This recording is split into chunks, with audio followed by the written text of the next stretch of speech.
అందరికీ నమస్కారం. మళ్ళీ తిరిగి మీ ముందుకు వచ్చాను. క్యారెట్ జ్యూస్ చూపిస్తున్నాను. కేజీ క్యారెట్ తీసుకొని ఈ విధంగా శుభ్రంగా కడిగి తురిమి పెట్టుకున్నాను. అరకిలోకు తక్కువ కడి చక్కెర వేసి దీన్ని ఇప్పుడు పాకం పట్టి సమ్మర్కి నిల్వగా ఉంచుకుంటాను జ్యూస్లా. ఇప్పుడు చూడండి, గ్యాస్ ఆన్ చేసి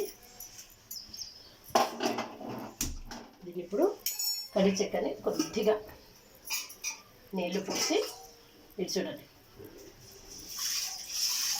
ఇది కరిగే వరకు ఇది ఒకసారి కలిపి పెట్టుకుందాం. ఇది కరిగేంత వరకు మనము ఈ క్యారెట్ను మిక్సీ చేసి తెచ్చుకుందాం. ఓకే, మిక్సీ పట్టి తెచ్చుకుంటాం. చూడండి, ఈ విధంగా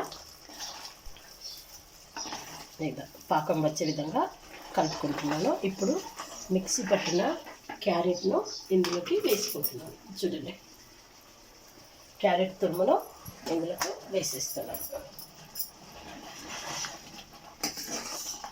ఈ జ్యూస్ని ఏం చేస్తానంటే చల్లారిన తర్వాత ఇందులో సబ్జా గింజలు వేసి ఫ్రిడ్జ్లో వడకట్టుకొని ఫ్రిడ్జ్లో పెట్టుకుంటాను. ఎండాకాలంలో క్యారెట్ జ్యూస్లా వాడుకుంటాను నేను. ఈ విధంగా కొంచెం చిక్కగా అయ్యేంతవరకు దీన్ని ఉడికించుకుంటాను.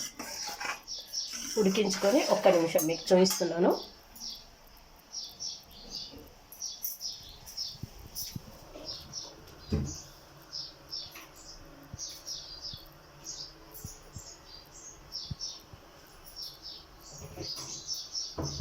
ఇది చూడండి,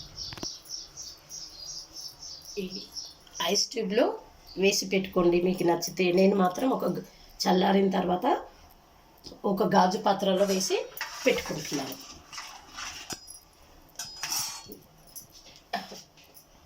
ఈ విధంగా చిక్కబడిపోయింది చూడండి. దీన్ని ఇప్పుడు గ్యాస్ ఆపివేస్తున్నాను. ఇందులో చూడండి, పిడికెడన్ని సబ్జా గింజలు వేస్తున్నాను. ఇది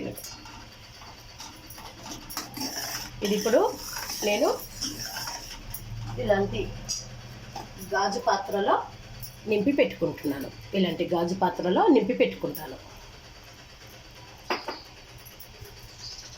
ఈ వీడియో చూస్తున్న ప్రతి ఒక్కరికి ధన్యవాదాలు.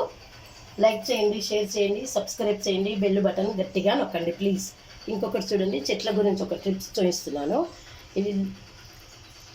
ఏంటి చెప్పండి, ఇవి పెసర్లు అండి. ఈ పెసర్లను ఇలా తడిపి పెట్టుకున్నాను.